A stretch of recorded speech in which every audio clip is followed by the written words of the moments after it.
ये hero heroine तो पूरा पागल है, इससे बड़ा तो भ्रष्ट करने वाला संसार को कोई नहीं। ऐसे ऐसे गीत बनाता है, दिल के अरमा आंसुओं में बह गए और हम वफा करके भी तनहा रह गए। काहे के लिए वफा किया था तुमने?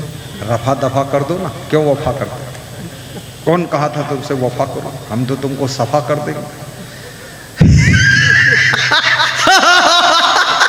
लोगों को बहुत मजा आया, गुरुजी सही बात कह रहे हैं। हाँ, वफा करते हुए तनहा रह गए। पहले क्या थे तुम? तनहा के पहले क्या थे? तनहा के पहले तुम थे गुनाह। मूर्ख कहीं का फालतू बात करता है। दिल के अरमा आंसुओं बह गए। अरे आंसू कम पड़े तो बाल्टी भर पानी में बहा दे। आंसू बह गए। रो धो, तुम्हारी जिंदगी में रो धो लिखा है।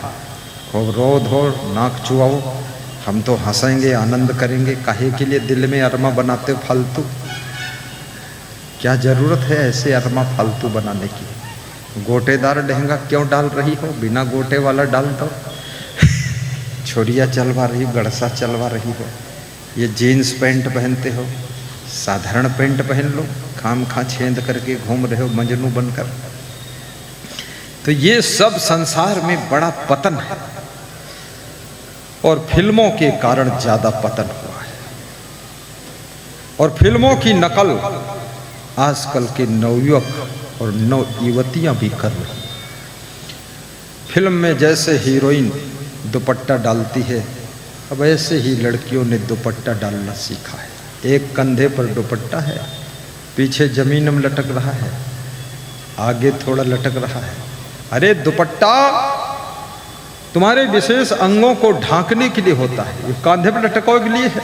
तुम कहती हो अक्ल नहीं। ये हीरोइन या तो नंगी औरत है ही और तुमका नंगी बनाई देश फालतू।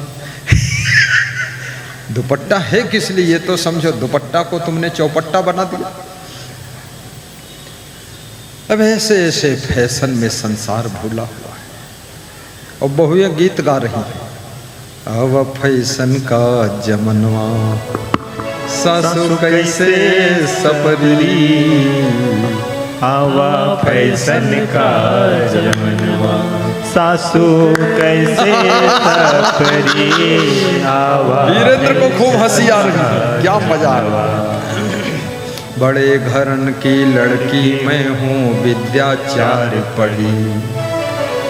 बहू क्या बोल रही है अपनी सासू से कि मैं बड़े घर की लड़की हूँ, 4 विद्या पढ़ के आई हूँ। इंग्लिश, उर्दू, अरबी, फारसी, अंग्रेजी और हिंदी और बिहारी मालूम नहीं। 4 विद्या पढ़ी नहीं, चौपट करके आई है। रोटी बनाने का अकल नहीं है, विद्याचार्य पढ़ी। तुम 4 पढ़ो न पढ़ो, दाल चावल सब्जी रोटी 4 बनाओ सीखो पहले। 4 विद्या पढ़ती है। यहाँ अंग्रेजी बोल रही सासू से फालतू। सासुएं सब बेहोश हैं क्या? ऐसे बहुएं आ रही, इनके पाँव रात में हम दवाई का करी। रोजो ही नखरा चालू है। बड़े घरन की लड़की मैं हूँ, विद्याचार पढ़ी। लगी कहारी हमारे घर में कबहू न काम करी, आवा फैशन का जमनवा सासू कैसे सपरी, आवा फैशन का जमनवा। हे सासू, मेरे मायके में कहारिन लगी है काम करने के लिए, मैंने कभी काम नहीं किया है। 4 विद्या पढ़ के लाई हूँ। और सुन ले सासू ध्यान से, पति हमारे इंटर तक है, मैं हूँ BA पढ़ी। पति से 2 क्लास ज्यादा इंटर तक है, मैं हूँ पत्नी BA पढ़ी है, पति इंटर तक है। पत्नी BA पढ़ी है और पति PA पढ़ा है। वो PA पढ़ा है, वो कहता मैं BA नहीं हूँ लेकिन PA हूँ, दारू पिए है। दारू पिया है। वो बिना अंग्रेजी पढ़े इंग्लिश बियर पीकर इंग्लिश बोल रहा है। हाँ, अपनी पत्नी को माता राम कह रहा है, बड़ा पवित्र आत्मा हो गया दारू पीकर।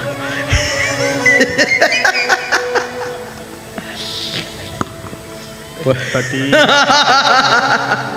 पति हमारे इंदर तक है, मैं हूँ बीए पढ़ी। अरे कैसे उनको पानी दे मारे सरमन मरी, आवा फैशन का जमनवा, सासू कैसे सबरी। ताली बजा के गाइए, हंसिए, मुस्कुराइए, मस्ती। सासू कैसे सबरी, आवा फैशन का जमनवा। देखो, सभी बेटियों से, बहुओं से निवेदन है, व्यास कादी क्या कर सकती, केवल निवेदन कर सकती। ससुराल में जाना, लांग बांधकर काम करना, घर को साफ सुथरा करना, सामान की सेटिंग करना, पर्दे सही करना, पर्दे धो देना, बेडशीट धो देना, बेड के गद्दे उद्दे सही कर देना, बेड को पोंछ देना, सामान सब किचन का सही सलामत कर देना, मेहनत करना। तुम बेटी जहाँ रहोगी वहाँ तुम्हारा स्वर्ग तुम्हारे साथ साथ रहेगा, कभी दुख नहीं पाओगे। ऐसा करना।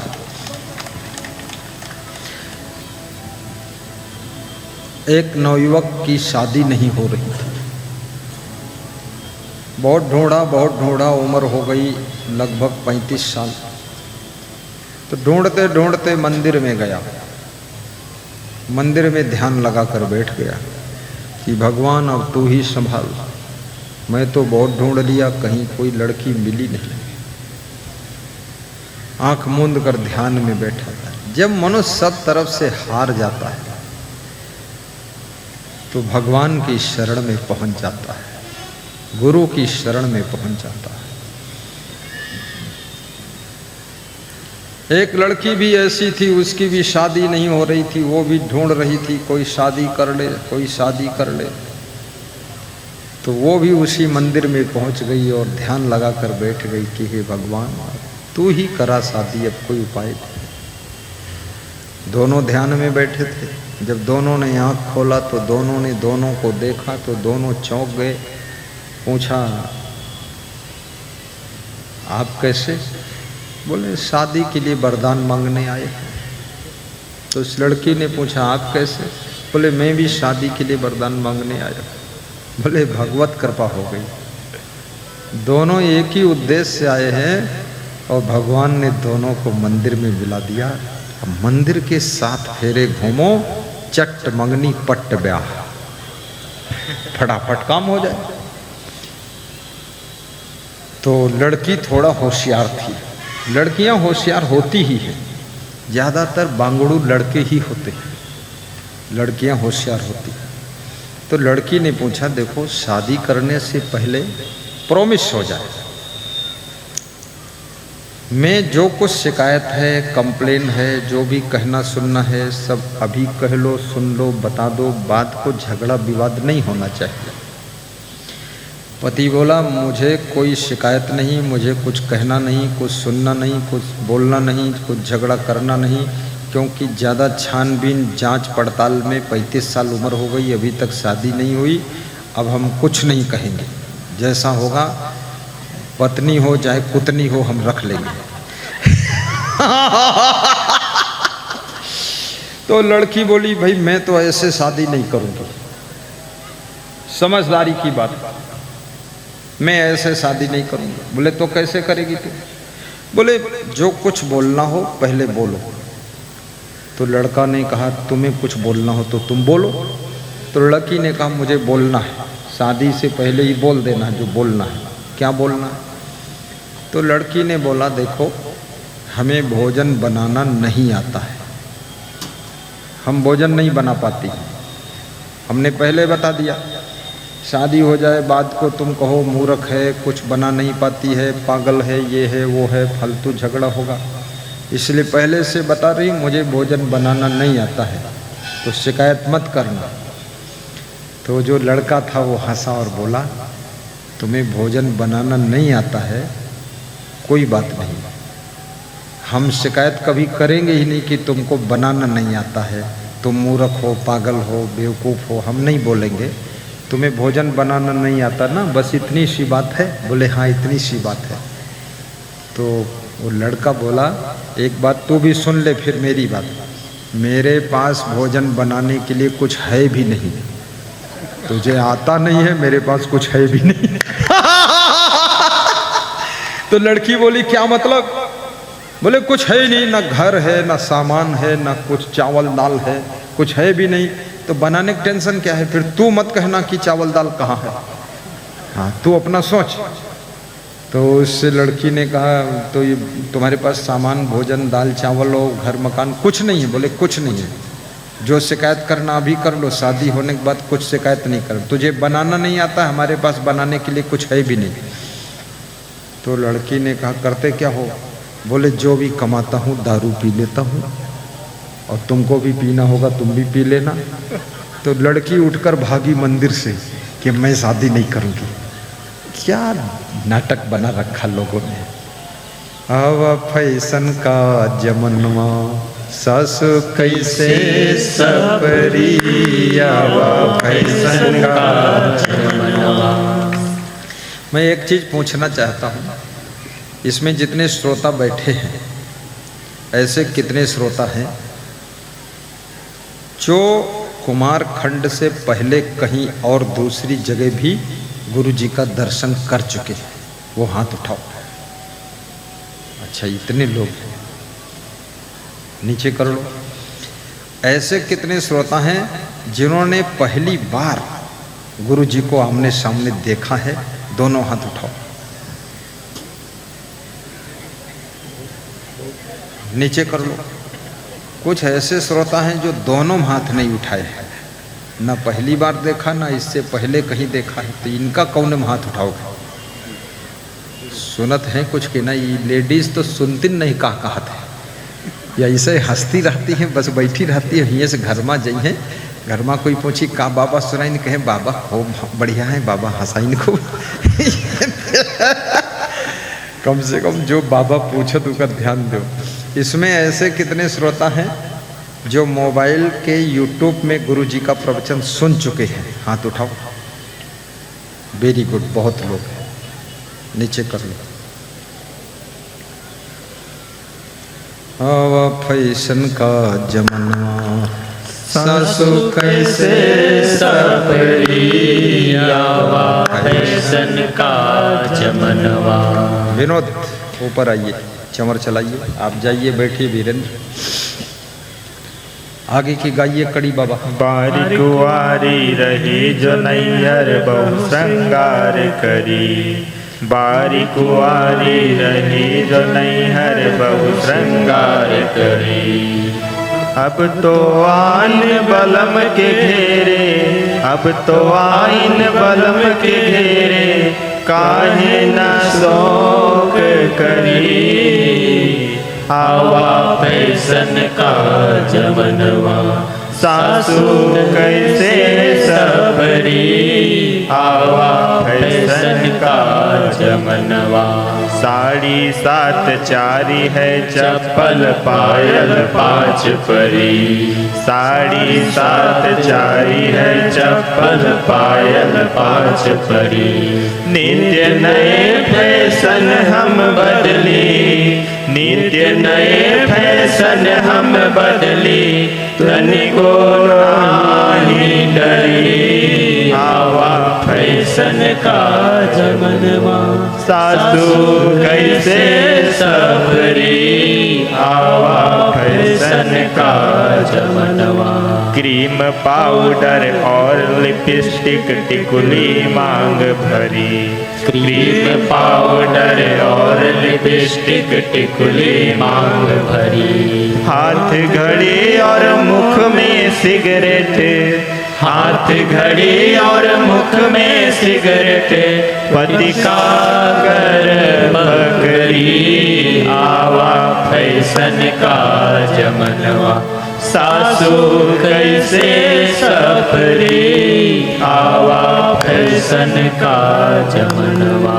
कहे पुतोहु सुनो सासु जी को न उपाय करी, कहे पतोहु सुनो सासु जी कौन उपाय करी। खान पान और रहनी संगति, खान पान और रहनी संगति, सत्य मोरी बिगरी। आवा फैशन का जमनवा, सासु कैसे सबरी। आवा फैशन का जमनवा, सासु कैसे सबरी। आवा फैशन का जमनवा। बोलिए सदगुरु भगवान की जय। सदगुरु कबीर साहिब की जय। जय। फैशन, अपने जीवन को सजाइए सुंदर सुंदर गुणों से, अपने जीवन को सजाइए।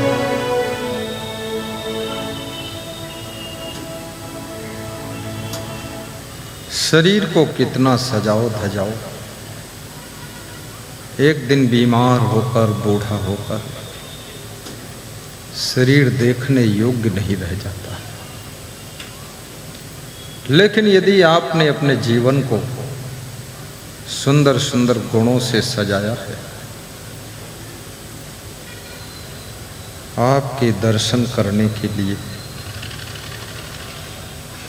हजारों आंखें प्यासी रहेंगी कि आपका दर्शन करूं।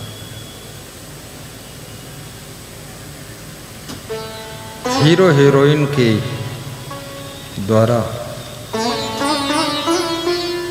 फैशन की दुनिया में बेटे और बेटियों से व्यासगादी कहती है, प्रभावित न हो। संत महात्मा मोबाइल में आकर्षित न हो। जिनको संयम नियम से रहना है, कृपया मोबाइल पर ज़्यादा कंट्रोल रखें। मोबाइल में विश्व का कुसंग भरा हुआ है।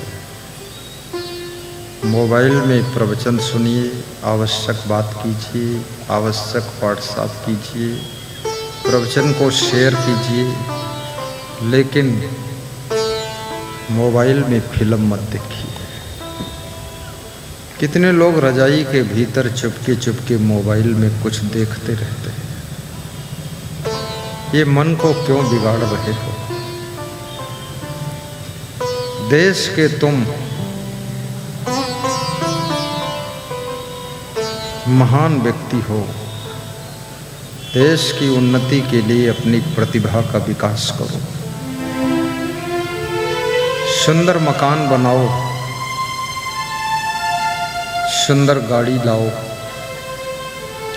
सड़कें अच्छी बनाओ, राजनीति की राह पर चलकर रेलवे लाइन का जाल बिछा दो, सड़कों की चौड़ाई बढ़ा दो, मलेशिया जैसी फ्री बस सर्विस चला दो और बिजनेस भी मन लगा कर करो। अपना घर भी प्रेम से संभालो। याद रखना, घर संभालना, आश्रम संभालना, परिवार संभालना, ये बहुत बड़ी कसौटी है। संसार को संभालना पड़ता है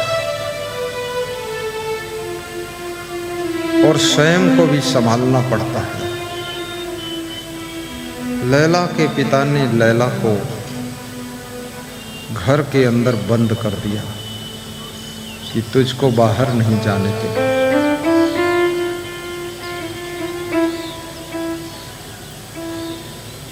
और मजनू को लाठियों से खूब पीटा।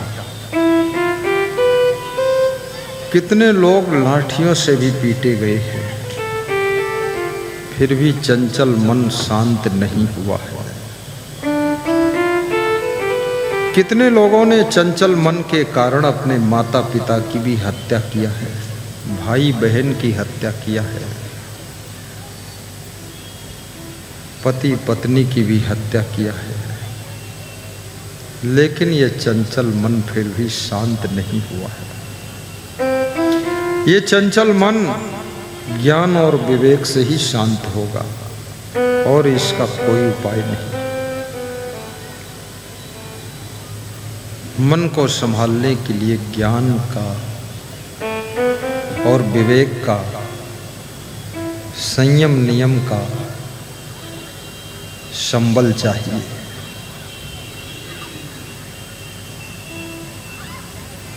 मजनू चिल्लाता हुआ घूमता रहता था, लैला लैला लैला। तो लैला ने अपने पिता से कहा कि पिताजी एक काम करो, ये मजनू दीवाना हो चुका है, इसको किसी होटल में दूध पीने के लिए प्रबंध कर दो ताकि जिंदा रहे। मैं मजनू से कभी मिलूं न मिलूं, और मेरे कारण कहीं मजनू मर न जाए। लैला के पिता को भी दया आ गई। उसने एक होटल में जा करके होटल मैनेजर से कहा, यहाँ कोई मजनू आए तो उसको दूध पिला दे। ये बात पूरे नगर में फैल गई कि मजनू को दूध पिलाया जाता है।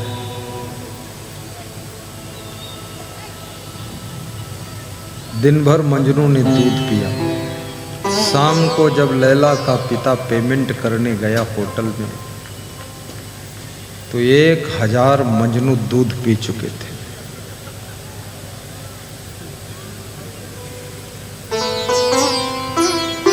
अब 1000 मजनू 500 लीटर दूध पी गए। 500 लीटर दूध का पेमेंट किया।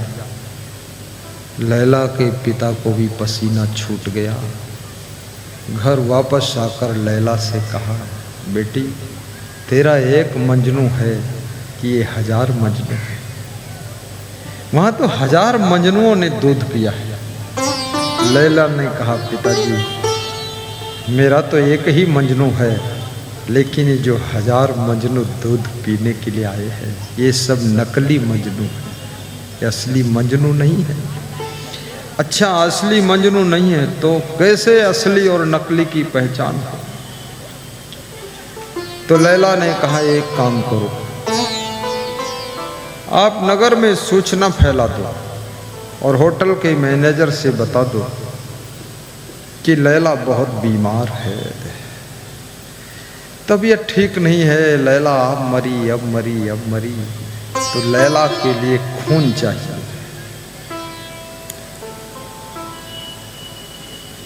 तो जो मजनू दूध पीने के लिए आए उसका एक बोतल खून निकाल लीजिए। अगले दिन 2000 मजनू दूध पीने के लिए लंबी लाइन में खड़े हो। जब अनाउंस हुआ कि हर मजनू को लैला के स्वास्थ्य के लिए खून चाहिए, हर मजनू का एक एक बोतल खून निकाला जाएगा। एक एक करके सारे मजनू खिसक गए, वहां एक भी मजनू नहीं बचा। तो होटल मैनेजर भी आश्चर्य में पड़ गया कि इतने मजनू दूध पीने के लिए इकट्ठे हुए, खून देने के लिए एक भी नहीं।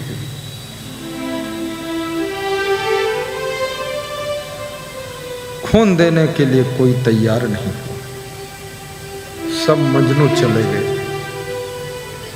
जो असली मजनू था उसको जब खबर मिली, वो तो भटक रहा था कि लैला बीमार है, उसको एक बोतल खून की ज़रूरत है। तो भागता हुआ होटल पर आया और कहा, एक बोतल नहीं, जितना मेरे नस में खून दौड़ रहा है सब खून निकाल लो, लैला को खून चढ़ा दो और लैला स्वस्थ हो जाए, मैं मर जाऊं तो भी ठीक है।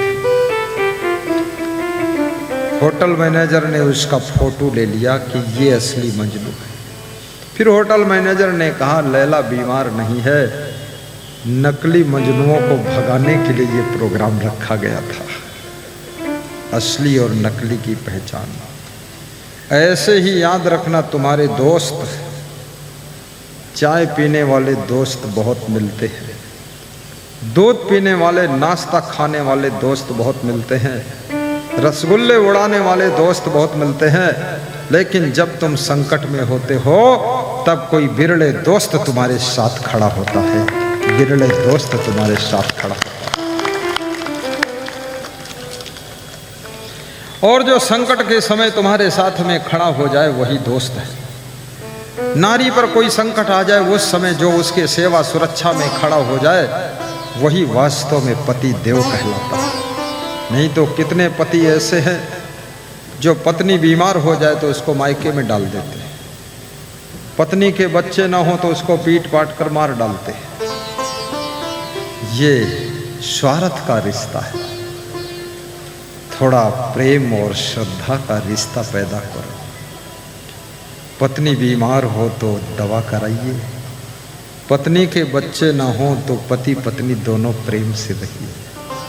फिर धर्म ही पुत्र है और भक्ति ही पुत्री है और ये परमार्थ ही परिवार है।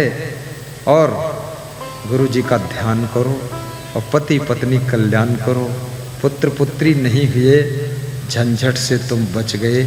जिनके बहुत पुत्र पुत्री हैं वे क्या सुखी हैं, वे ज़्यादा दुखी हैं, झंझट में पड़े हैं। अगर कोई बच्चे जन्म ले, पति को भी दुखी होने की ज़रूरत नहीं है, पत्नी को भी दुखी होने की ज़रूरत नहीं है। अपनी 50% संपत्ति धर्म में लगा दीजिए, सत्संग करा दीजिए और 50% संपत्ति पति पत्नी अपने लिए रख लीजिए और मुस्करा कर जीवन जियो। और ज़रूरत पड़े तो एक नौकर रख लीजिए, वो पैरों में तेल मालिश करेगा, और एक नौकरानी रख लो, तुम्हारी पत्नी के पैर भी दबाएगी। पर ये ध्यान रखना कि नौकरानी कहीं रानी न बन जाए, तुम्हारे लिए हैरानी न बन जाए, और नौकर कहीं तुम्हारे घर का मालिक न बन जाए। ये थोड़ा ध्यान रखना। ट्रांसफ़र करते रहना, ट्रांसफ़र बदलते रहना।